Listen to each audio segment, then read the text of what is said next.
Bapak, kita tahu bahwa efisiensi anggaran yang Bapak lakukan saat ini yaitu untuk menunjang agar program-program Bapak bisa berjalan dengan baik. Seperti makan gratis untuk anak-anak. Tapi sudahkah Bapak berpikir bahwa ketika pagi hari Bapak berhasil memberikan makanan gratis dan bergizi untuk anak-anak, tapi ketika mereka pulang ke rumah, mereka dapati orang tua mereka tidak bisa memberikan makan siang dan juga makan malam yang layak. Karena ternyata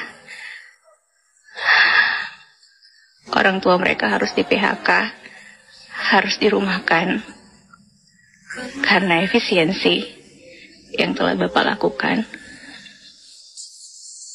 Lalu menurut Bapak, di mana letak yang Bapak bilang bahwa Bapak mencintai rakyat Bapak? Assalamualaikum warahmatullahi wabarakatuh. Halo, apa kabar? Saya Hetsbun Arif dari Forum News Network. Sebuah video curahan hati atau sering disebut sebagai curhat seorang penyiar radio sejak kemarin itu beredar luas di media sosial. Narasi video berdurasi 1 menit 24 detik itu sangat menohok. Ini mengkontraskan program makan siang gratis atau makan bergizi gratis sekarang sih namanya ya dari pemerintahan Prabowo dengan dampak pemutusan hubungan kerja atau PHK yang terjadi. Siapapun yang menonton video itu pasti tersentuh. Saya yakin seandainya video itu sampai ke tangan Presiden Prabowo dan sempat menontonnya, pasti dampaknya juga bakal makjeleb itu. Mungkin Pak Prabowo yang tadinya menggagas makan siang gratis untuk meningkatkan kualitas hidup generasi muda Indonesia itu tidak pernah membayangkan bila dampaknya bisa sampai seperti itu. Para siswa dapat makan pagi gratis di sekolah, namun ketika dia pulang ke rumah, dia malah mendapati tidak ada makan siang dan makan malam tersedia di meja makan karena bapaknya atau ibunya yang terkena PHK. Video itu diunggah di akun Instagram Ainiza yang kemudian banyak diunggah di akun media sosial. Salah satunya ini saya lihat di inilah.com. Saya menelusuri akun dari Instagram Ainiza ini rupanya sudah digembok ini ya. Namun beberapa media ini sudah sempat mendownloadnya dan saya juga mencari-cari siapa sesungguhnya ini. Ini katanya disebut namanya Aini. Begitu saja, ini penyiar radio Pro 2 Ternate. Ini memang kelihatan seperti logo di belakangnya itu terlihat ada radio Pro 2 Ternate. Lembaga penyiaran publik, ini TVRI dan RRI itu termasuk yang terkena langsung dampak efisiensi yang dilakukan oleh pemerintah. Ratusan gitu, mungkin kalau ribuan terlalu bombastis ya, itu presenter, reporter, tenaga ahli, dan pegawai dengan status kontrak, outsourcing, serta kontributor itu terkena PHK massal. Kalau jumlahnya seperti itu bisa ribuan dong ya kalau yang tadi ya. Misalnya mulai ada presenter, reporter, tenaga ahli, dan lain-lain tadi. Video haru biru curhat maupun suasana ketika mereka berpamitan dengan para karyawan lainnya itu suasananya mengharu biru. Salah satu video yang paling viral itu adalah seorang kontributor di TVRI Yogyakarta. Dari seluruh kementerian dan lembaga, hanya 17 kementerian dan lembaga yang tidak terkena pemangkasan anggaran yang ditargetkan oleh Presiden Prabowo sebesar 306,69 triliun. DPR termasuk yang aman. Polri aman, Kementerian Pertahanan aman, ya, terus lembaga-lembaga tinggi peradilan seperti Mahkamah Konstitusi dan Mahkamah Agung itu aman. Ini yang terkena pemangkasan anggaran itu tidak terkecuali 7 kantor kementerian koordinator ya. Ini padahal anggarannya sangat kecil ya. Kantor Kementerian Perekonomian, kantor Kementerian Koordinator Perekonomian maksud saya, ini Airlangga Hartarto sudah mulai melakukan pemadaman listrik dan AC. Ya masih oke lah, itu paling nggak nyaman saja kerjanya, tapi pegawainya ASN-nya masih tetap dapat gaji. Selain PHK massal di lembaga pemerintah, PHK juga mulai terjadi di beberapa sektor swasta yang dia berkaitan dengan pemerintahan. Di hotel-hotel misalnya yang sangat mengandalkan event-event dari pemerintah itu juga langsung terkena dampak. Yang jelas misalnya saya membaca di kontraktor swasta itu ya, yang selama ini mereka mendapat proyek subkontraktor mengerjakan proyek-proyek infrastruktur pemerintah juga mulai melakukan PHK karena anggaran Kementerian PU kan dipangkas habis itu ya, sekitar 73% dari total anggaran 110 triliun sekarang ditinggal sisanya 29 triliun. Jadi yang dipangkas 81, sekian triliun. Jadi ini kecil sekali ya anggaran Kementerian PU 29 triliun ya. Makanya saya baca itu anggaran untuk pemeliharaan jalannya pun nol gitu ya. Itu pun hampir separuhnya ya, ini total 14 triliun dialokasikan untuk pembangunan IKN. Kabar lebih buruk lagi, anggarannya itu anggaran Kementerian PU kan diblokir oleh Menteri Keuangan Sri Mulyani, yang kemudian rame-rame banyak pengamat yang menyebut ya berarti IKN ini dipastikan mangkrak dong ya. Kalau anggaran yang 14 triliun di Kementerian PU itu diblokir. Pemangkasan anggaran yang besar-besaran, yang tadi 306,69 triliun itu kemudian dialihkan untuk menjadi anggaran makan siang gratis yang dikelola oleh Badan Gizi Nasional. Karena targetnya memang ini sangat besar, sampai 82,9 juta anak di sekolah gitu yang diharapkan pada tahun 2025 nanti udah semuanya terjangkau. Karena itu Badan Gizi Nasional itu kemudian menjadi kementerian yang memiliki anggaran terbesar ketujuh bersama dengan lembaga dan kementerian lain seperti yang saya sebut tadi, Kementerian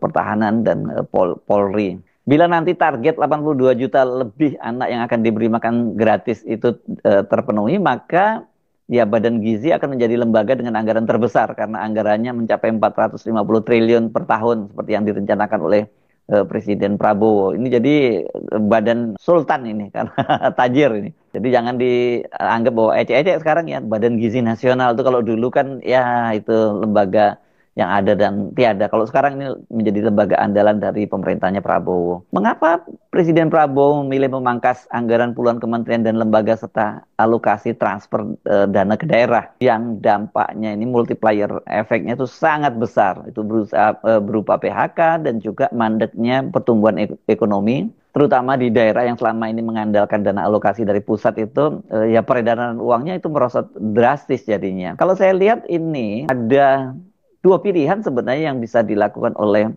Pak Prabowo. Yang pertama itu bisa melakukan penghematan, tapi yang lebih penting itu adalah dampak psikologisnya kepada publik, pemangkasan kabinet, kabinet Gemo. Yang kedua pangkas anggaran IKN. Ini bahkan kalau perlu IKN ini di-hold atau bahkan dihentikan saja. Nah, mengapa saya menyebut bahwa sebenarnya langkah yang harus dilakukan itu pangkas kabinet yang gemoy gitu ya.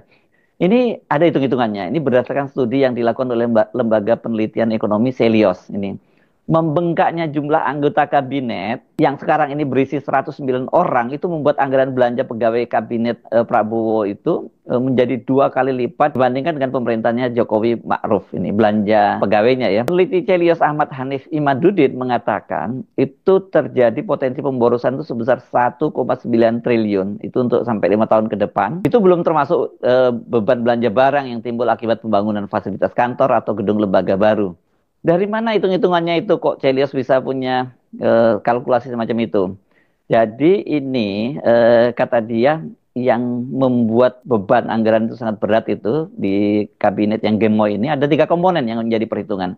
Pertama, gaji dan tunjangan menteri, misalnya 150 juta per bulan. Kedua, gaji dan tunjangan wakil menteri, sekitar 100 juta per bulan. Ketiga, anggaran operasional diasumsikan 500 juta per bulan untuk per menteri wamen, termasuk perjalanan dinas, stafnya, dan lain-lain. Di eranya Jokowi Ma'ruf Amin itu ada 34 menteri dan 17 wakil menteri. Sementara di eranya Prabowo Gibran ini ada 49 menteri dan 59 wakil menteri. Apabila 3 komponen di atas dikalikan dengan jumlah menteri masing-masing rezim, maka didapatkan di era Jokowi Amin itu estimasi anggarannya mencapai 387,6 miliar per tahun. Sementara eranya Prabowo Gibran estimasi kabinet gemuk itu tembus 2 kali lipat ini, 777 miliar per tahun. Jadi ada peningkatan anggaran sebesar 389,4 miliar per tahun. Karena itu tadi dalam 5 tahun ke depan jumlah menteri, penambahan menteri dan wakil menteri termasuk staf khusus, utusan khusus juga kemudian penasihat khusus itu kalau dikalikan 5 tahun kali 389,4 miliar, jadi jumlahnya itu mencapai 1,947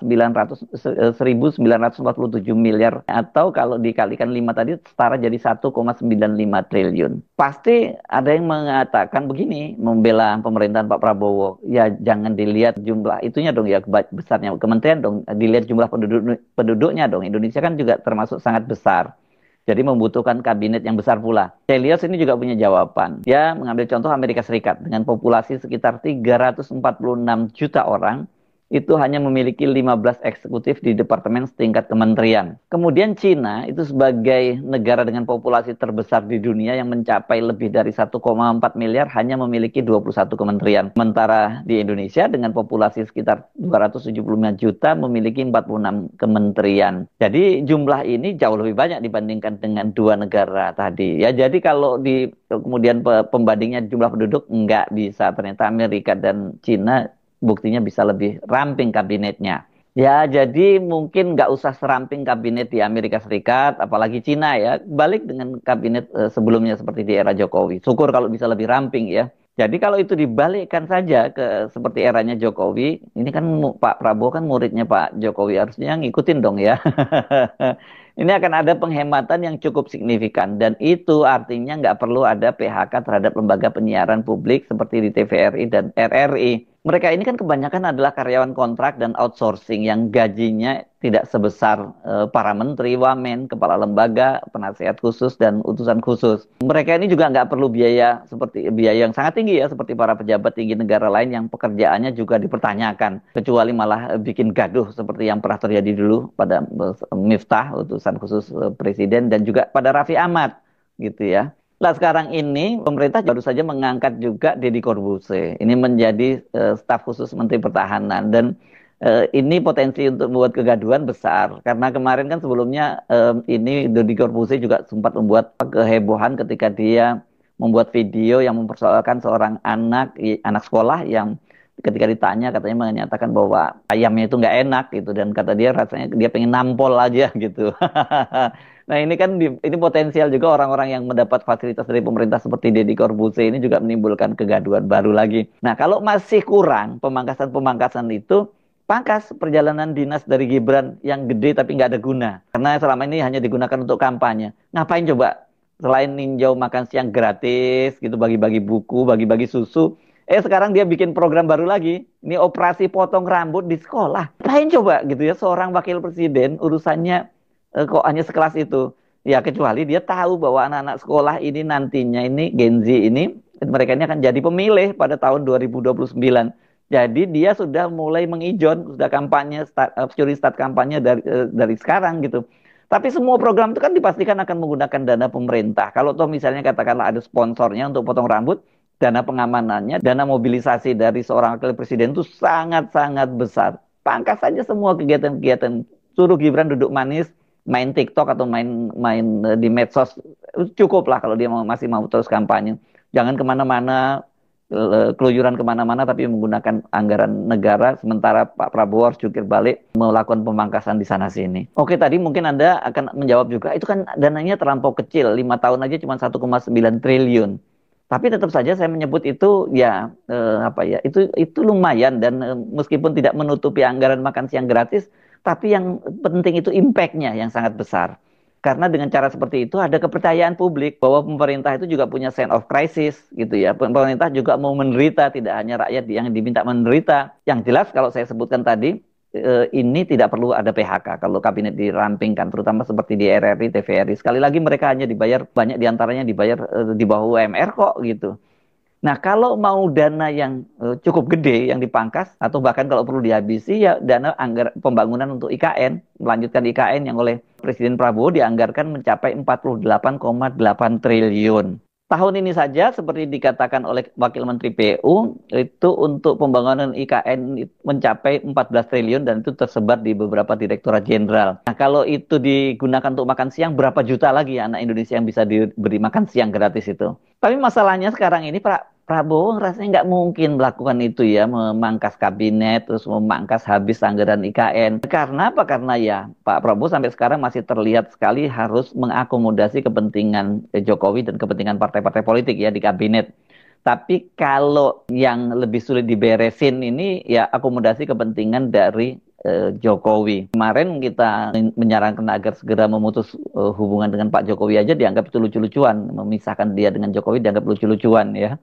Dan memang terlihat sekali bahwa sekarang ini kesulitan dari Pak Prabowo ya karena dalam situasi anggaran yang berat, tapi dia tetap harus mengakomodasi kepentingan dari Pak Jokowi. Dari kabinet misalnya itu terlihat sekali kan pada waktu menjelang pembentukan kabinet, menjelang pelantikan, itu kan Pak Prabowo sampai 2 kali bertemu dengan Pak Jokowi. Pertama tanggal 8 Oktober, itu dalam sebuah makan malam di Jakarta, dan selanjutnya kemudian tanggal 13 Oktober atau 7 hari sebelum dia dilantik itu pertemuan justru di Solo. Ini Pak Prabowo soan ke Pak Jokowi di Solo. Ini pada tanggal 8 Oktober itu juga dibicarakan soal pembentukan kabinet. Tapi yang membuat berantakan semua rencana dari kabinetnya Pak Prabowo itu yang sehingga kemudian menjadi gemoy seperti sekarang itu karena pertemuan di Solo itu. Dan saya mendengar dari beberapa orang dekatnya Pak Prabowo pada waktu itu Pak Prabowo sudah membawa nama para menterinya. Tapi ternyata Pak Jokowi lebih duluan dia menyodorkan nama-nama yang harus masuk kabinet. Nah, jadilah sekarang kabinetnya ya Pak